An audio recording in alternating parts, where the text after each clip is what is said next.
Monsoons of Death by Gerald Vance. This story was published in Amazing Stories, December 1942. The gleaming insignia stripes on Lieutenant Ward Harrison's broad shoulders were less than 2 days old when he received his first assignment. "Lieutenant Harrison," his commanding officer said, glancing from the papers he held in his hands to the young man who stood at attention before his desk. "This will be your first touch of action since you were commissioned. A lot depends on how you handle yourself." "Yes, sir," Ward answered. He straightened his already poker-straight spine. His face was young and serious and intent. There was a blaze of zeal in his blue eyes and grimness in the tightness of his jaw. But a lock of blonde hair that fell over his forehead lent an incongruously boyish cast to his grimly set features. His commander, a planetary colonel with 30 years of void experience behind him, smiled slightly and looked down at the papers in his hands again. "Your training record has been excellent, Harrison," he said, "and I am gratified to note that you apparently realize the seriousness of our work." He leaned back in his chair, looked up at the young lieutenant. "It took science hundreds of years to lick the problems of crossing the void of space to the outer planets. Now that much has been accomplished, the task of exploring and possibly developing and colonizing those planets is ahead of us. The most important part of that work is up to men like you, Lieutenant Harrison. You are attached to the meteorology department with the job of doing the preliminary analysis and exploration on the various planets whose raw materials are essential to Earth. Never for a minute underestimate the importance of that work." Ward cleared his throat. "I won't, sir." "Good. There are other branches of the service that might seem more glamorous, but all of them are dependent on your research and findings. Without meteorological survey, the entire network of space stations we have established would have been impossible. And the need today for accurate and thorough research on atmospheric conditions in the universe is greater than ever before. Always keep that in mind." "I will, sir," Ward answered. "Good," the colonel said. He ran a heavy hand through his silver-dusted hair and then picked up again the sheaf of papers from his desk. "Your first assignment is one of our established observation stations on Mars," he said.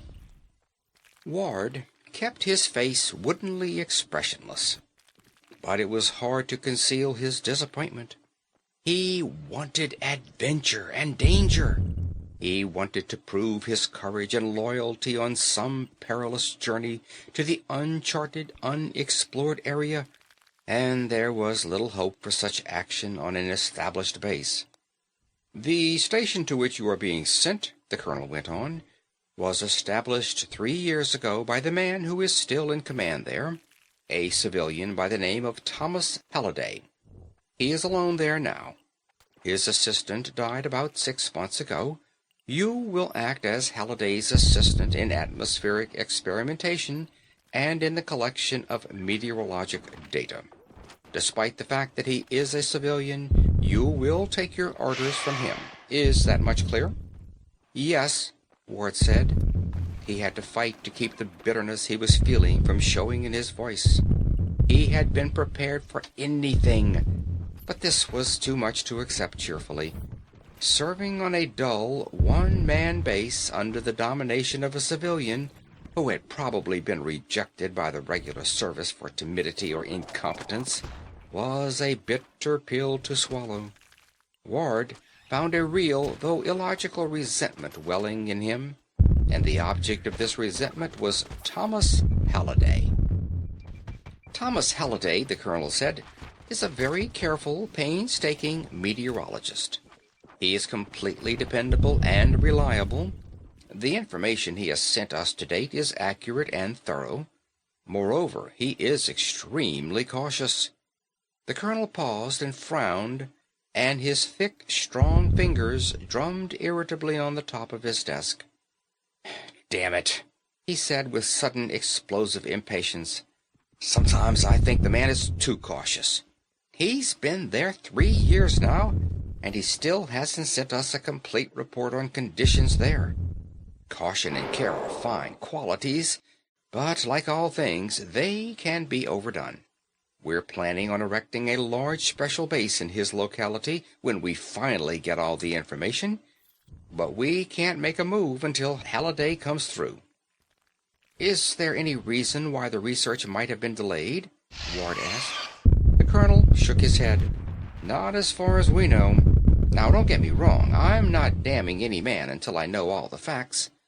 But I'm not a pot-bellied armchair admiral. I've been in the void myself long enough to realize that you can't pass judgment on a man's work until you've actually seen the situation he's up against. You can't get the complete picture from a 300-word report. There may be other factors to consider that we here don't know about. But Halliday's data isn't coming in fast enough, and I'm taking steps to get at the bottom of the trouble. I'm sending you there, Harrison, because your record indicates that you're a go-getter. Maybe what Halliday needs is a little more recklessness, a little more impulsiveness, and a lot less caution. I'm hoping that you will act as a spur to Halliday. Think you're up to the job?" Ward's eyes were flashing with excitement. His bitter disappointment had vanished. "I'll do my absolute best, sir," he said.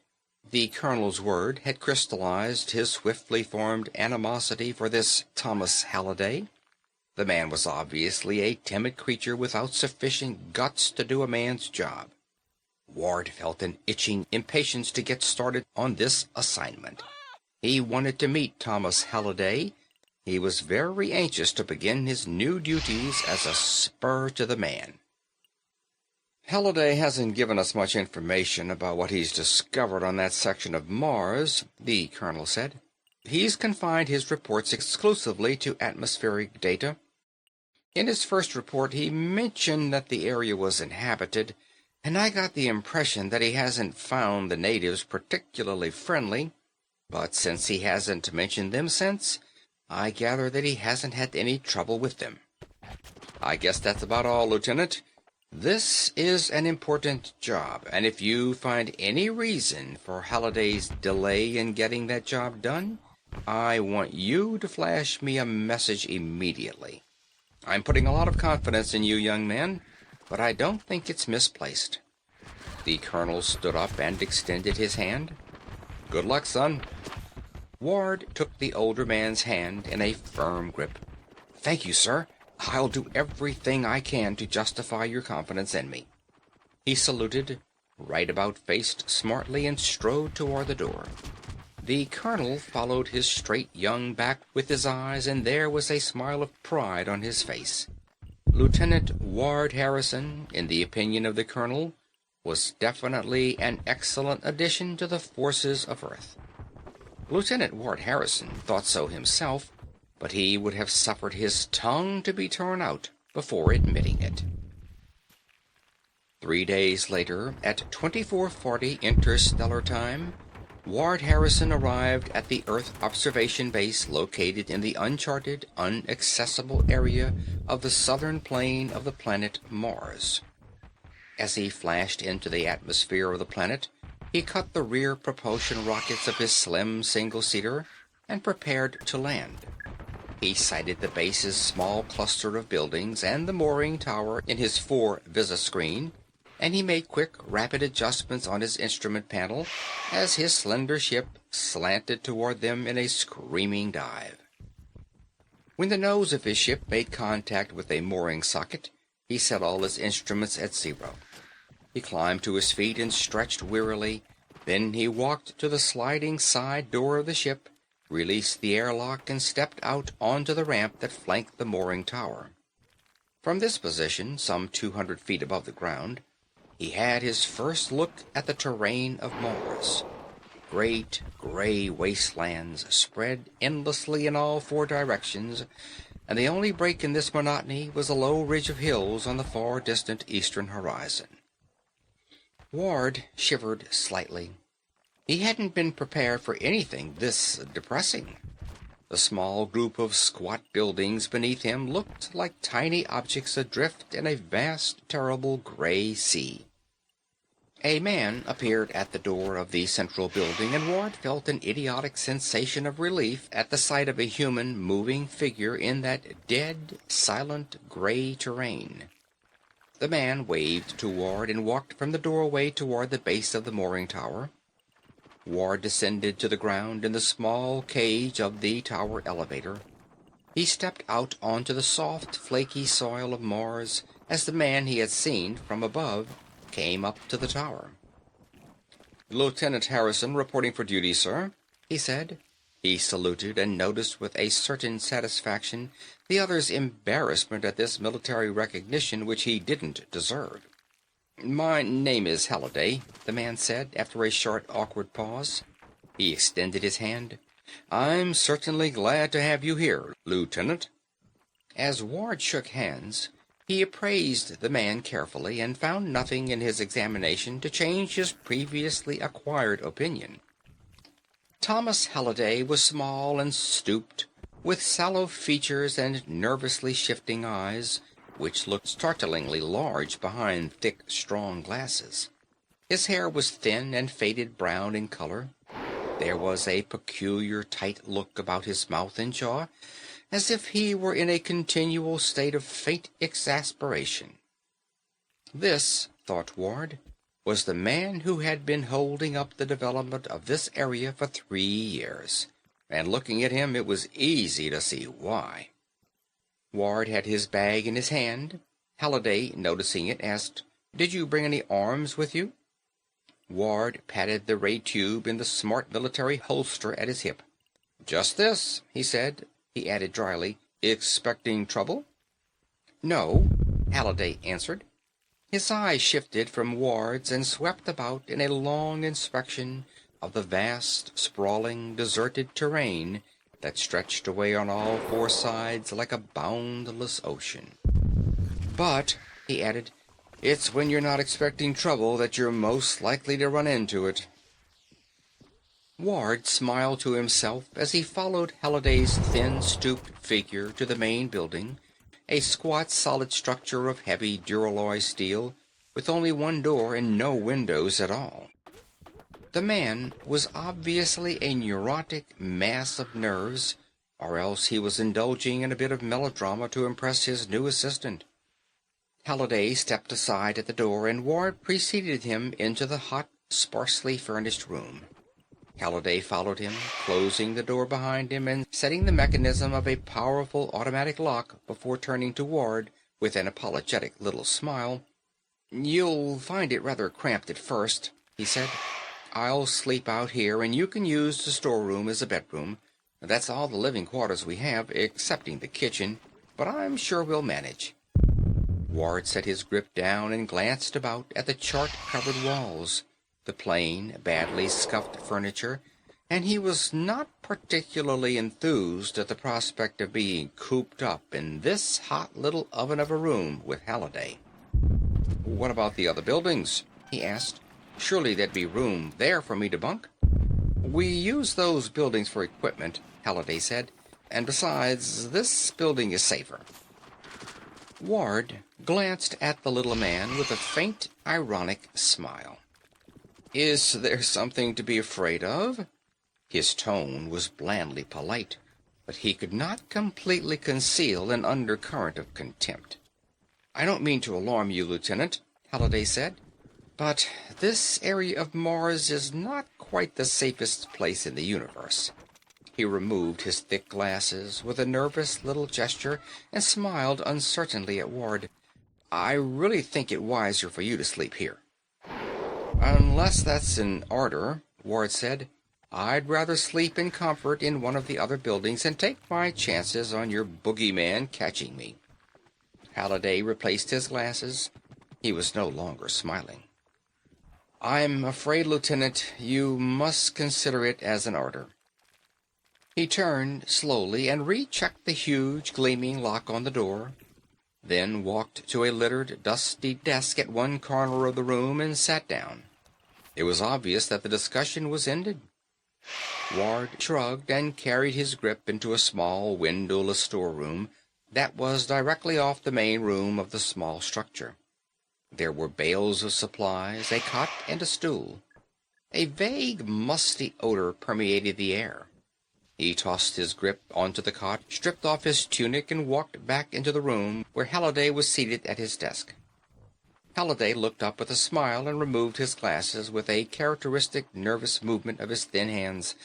"Not exactly the choicest accommodations, eh?"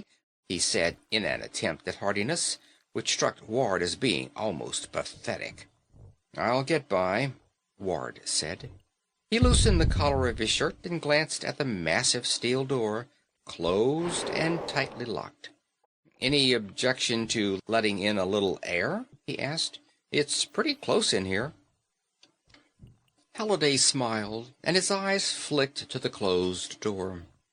He put his glasses on again and spent quite a time adjusting them to his thin nose.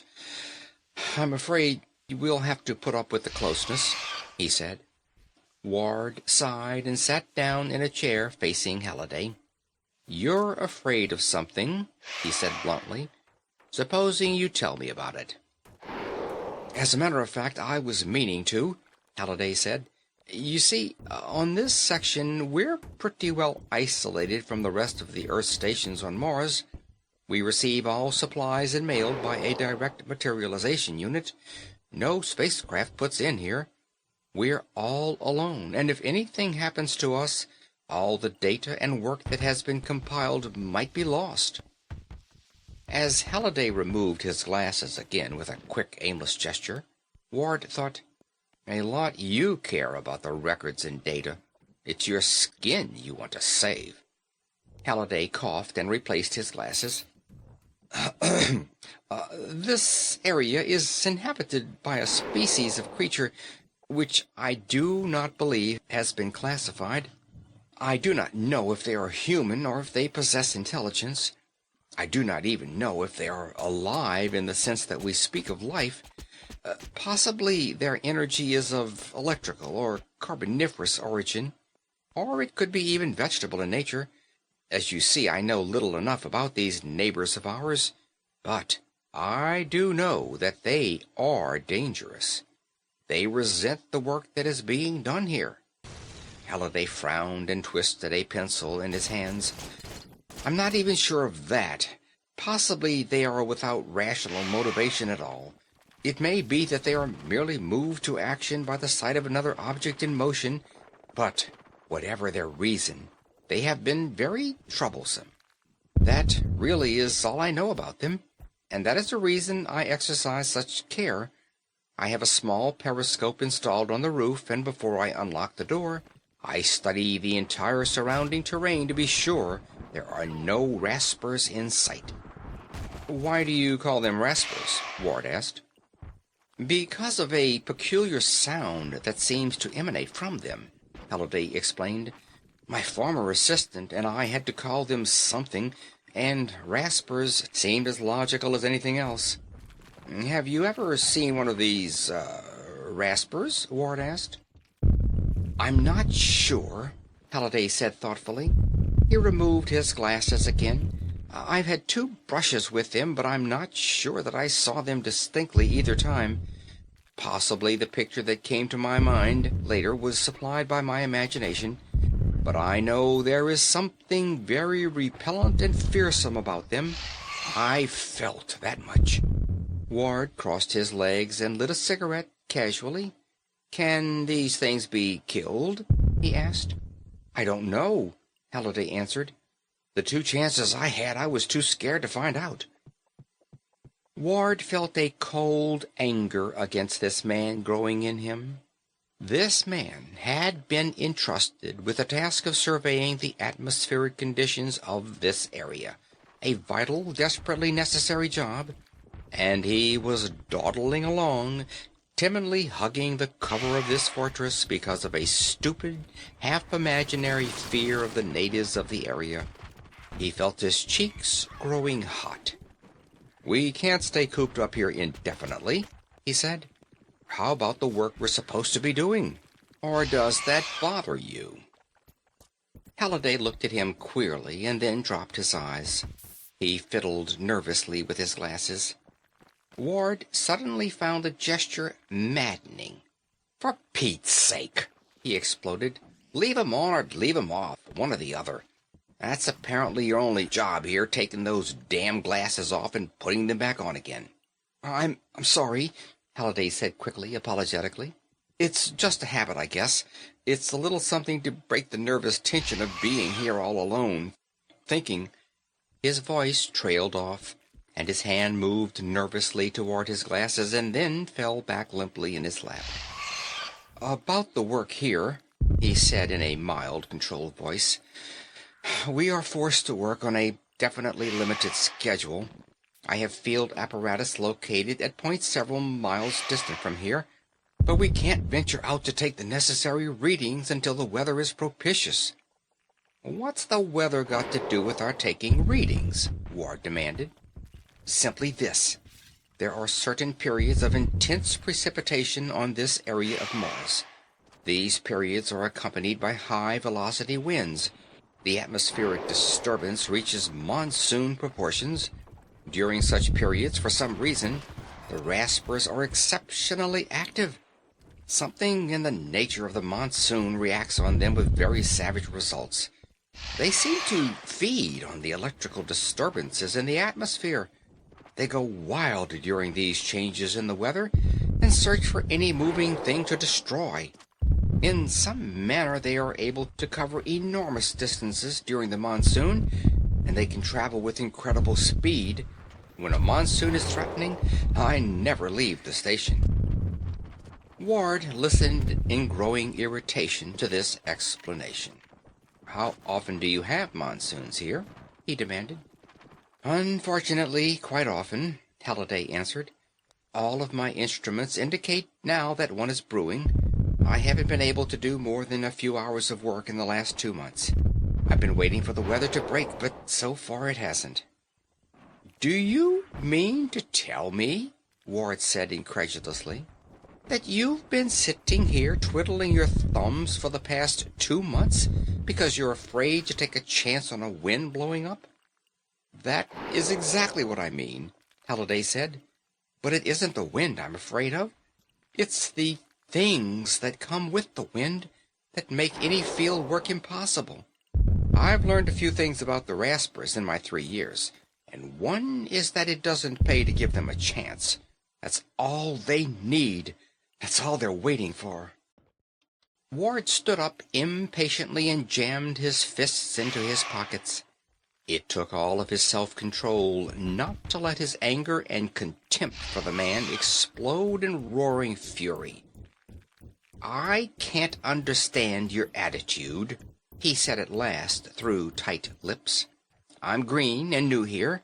I don't know anything about the setup except what you've told me. But I know from your own admission that you've never seen these things you're so mortally afraid of. You've never stood up to them and given them a taste of ray juice to think about. You don't really know anything about them, except that you're terrified of the very thought of them. That isn't a reasonable attitude. Only one kind of man thinks that way, and that's a man without a touch of starch in his backbone, or a bit of honest-to-goodness guts in his makeup.